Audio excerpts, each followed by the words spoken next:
Good evening, Sister Maria Luisa. Welcome to the Church of Manhattan. Bonjour, Sœur Maria Luisa. Bienvenue à l'église de Manhattan. Sister, I have a question regards chapter Matthew, chapter 6, verse 9. Sœur, j'ai une question dans Matthieu, chapitre 6, verset 9. Oui, ma sœur. Sister, before I read, I would like to tell you a little bit more about my question. Sœur, avant de lire, je voudrais vous dire quelques mots au sujet de ma question.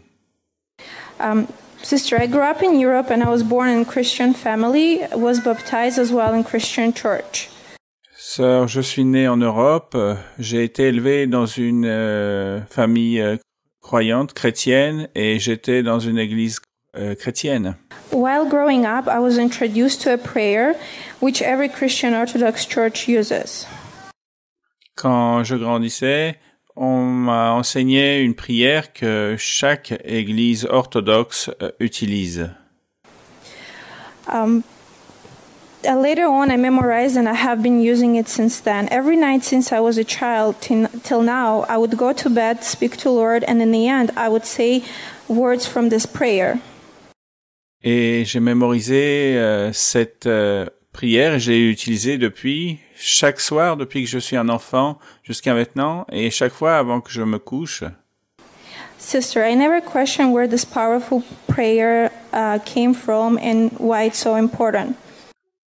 Sœur, je n'ai jamais mis en question d'où vient cette prière et pourquoi elle est si importante. Until 2 weeks ago, I got to the chapter of Matthew and I saw it in chapter 6. Jusqu'à il y a 2 semaines, je l'ai vu dans le chapitre 6 de l'évangile de Matthieu. And today, sister, I would like to hear a clarification from you. If you could tell me the story behind this prayer, and also I wanted to know why we don't use this prayer here in the church that often. Et sœur, je voudrais savoir que vous nous racontiez l'histoire de cette prière et pourquoi nous ne l'utilisons pas ici à l'église. Bien, ma sœur. Donc nous, bien sûr que nous la faisons à chaque fois que nous prions. C'est juste, disons, que nous n'utilisons pas les répétitions. Nous répétons pas mot par mot. Vous vous êtes rendu compte que j'ai lu le livre de Job, et dans le livre de Job, j'ai ôté certaines paroles, je ne sais pas si vous vous êtes rendu compte, et certains mots que j'ai enlevés ou que j'ai ajoutés ne sortent pas du sujet. On parle du même sujet. Parfois, nous disons des choses avec des synonymes. Il y a beaucoup de synonymes, par exemple, dans la langue. Donc, nous disons quelque chose, mais on peut changer le mot, mais qui veut dire toujours la même chose, qui a le même sens. Donc, à chaque fois, nous sommes en train de prier, car le Seigneur enseignait aux Juifs à prier. Cette prière que les personnes disent « Appelez notre Père », c'est une prière que le Seigneur a enseignée aux Juifs, car ils avaient oublié de prier Dieu. Et le Seigneur Jésus leur a laissé un modèle de prière.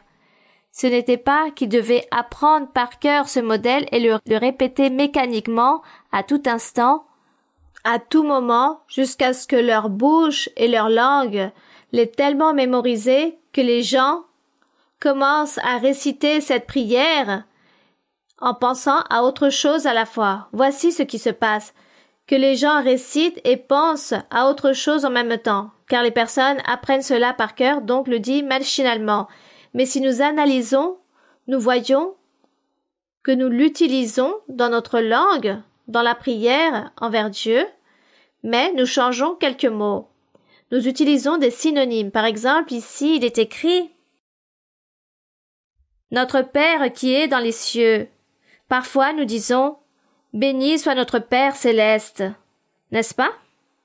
C'est exactement la même chose de dire « Notre Père qui est aux cieux », béni soit notre Dieu céleste. Tu habites dans les cieux. Tu es le maître de la création.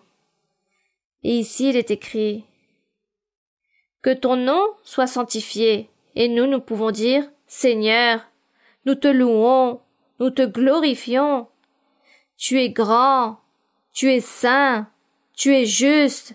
Nous disons cela dans nos prières.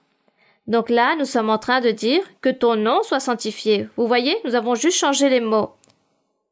Au lieu de dire que ton nom soit sanctifié, nous disons tu es saint, tu es grand, tu es juste, demeure dans les cieux. Ensuite, que ton règne vienne. Comme il s'agissait d'une prière pour les Juifs, le Seigneur dit aux Juifs, vous devez demander au Père qu'il vienne promptement avec son règne, ce règne qu'il avait promis depuis l'ancien temps, qu'il allait venir, qu'un roi parfait allait venir pour régner. Donc demandez à Dieu que vienne rapidement ce règne, ne sachant que le règne était déjà là avec eux, Jésus-Christ, mais le Seigneur leur enseignait à prier aux Juifs. Que ton règne vienne, et le règne était déjà là. Comme le règne est déjà là, car Jésus-Christ règne avec nous, depuis bien plus de 2000 ans, alors nous n'avons plus besoin de dire au Seigneur que ton règne vienne, mais plutôt nous lui disons, Seigneur, tu es en train de régner, tu es le roi de l'univers, tu es le roi de la création, tu es le roi que nous connaissons pas dans l'éternité, tu es le roi.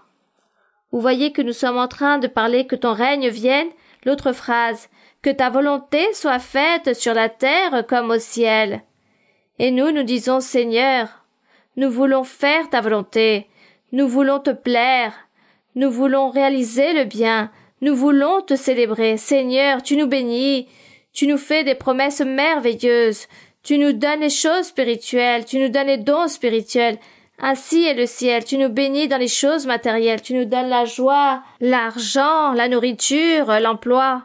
Ça, ce sont toutes les choses terrestres. C'est là lorsque nous disons que ta volonté soit faite sur la terre comme au ciel. Nous sommes en train de vivre sur la terre et nous disons, Seigneur, nous sommes des êtres humains et tu es notre Dieu, tu es puissant. Nous ne te voyons pas physiquement, mais nous te ressentons. Nous sommes tes fils. Là se trouve cette phrase, que ta volonté soit faite. L'autre phrase dit, donne-nous aujourd'hui notre pain quotidien. Comment nous prions, Seigneur? Donne-nous le travail, donne-nous un emploi, le toit, la nourriture, les vêtements, que rien ne nous manque. Vous voyez, nous sommes en train de demander le pain de tous les jours, mais nous le disons sous d'autres mots. Nous sommes en train déjà de prier notre Père, vous voyez? L'autre partie dit, pardonne-nous nos offenses, comme nous aussi nous pardonnons à ceux qui nous ont offensés. Et nous disons au Seigneur, Seigneur, pardonne nos erreurs, nos péchés, nos fautes, nos faiblesses, Seigneur. Pardonne toutes nos imprudences, notre manque de sagesse, d'intelligence, Seigneur. Aide-nous aussi et aide-nous pour que nous puissions ainsi pardonner et que nous puissions ainsi être patients avec nos proches. Aide-moi, Seigneur, à vivre cette vie pour ne pas offenser mon prochain, pour ne pas réaliser l'iniquité ni la méchanceté, mais pour être avec tous et avoir cette harmonie et pouvoir ainsi socialiser avec tous. Nous prions ainsi au Seigneur, vous voyez, nous sommes en train de prier notre Père, mais avec des mots différents, mais le sens est le même. Et ici il est écrit, ne nous induis pas en tentation, ou ne nous fais pas tomber dans la tentation, délivre-nous du malin. Combien de fois nous disons au Seigneur, garde-nous, protège-nous de notre ennemi, de ce diable. Garde-nous, Seigneur, de ne pas tomber dans les pièges du diable. Nous ne voulons pas pécher. Nous voulons affermir notre cœur pour toi. Nous voulons faire ta volonté. Nous voulons t'être agréables. Aide-nous, Seigneur. Garde-nous, protège-nous, Seigneur, de cet ennemi. Tout cela, nous le disons dans notre prière, n'est-ce pas? Ainsi est notre Père. Qu'est-ce qu'il est écrit encore? Car ton règne t'appartient, la puissance et la gloire. Amen. Tout cela, nous le disons au Seigneur dans toutes nos prières. Seigneur, tu es le maître de la création, tu es saint, tu es juste, tu es le tout-puissant, tu es le plus grand, le miséricordieux, tes promesses sont fidèles et véritables pour toujours. Nous te louons, mon Seigneur. Tout cela, nous lui disons, n'est-ce pas? Vous voyez? Nous avons dit ici notre Père. Nous avons donc prié. Et en plus, nous avons même ajouté des paroles plus belles que nous avons appris de Dieu. Que le Saint-Esprit fait que nous puissions dire tout cela de notre cœur. Ce que Dieu a laissé ici, c'est un modèle pour les Juifs pour qu'ils puissent apprendre à prier. Mais nous prions et en plus nous ajoutons encore plus de belles paroles pour l'exprimer à notre Père car il mérite tout. Bien. Combien d'entre vous ont appris notre Père? Bien. Continuons. Oui, une autre question?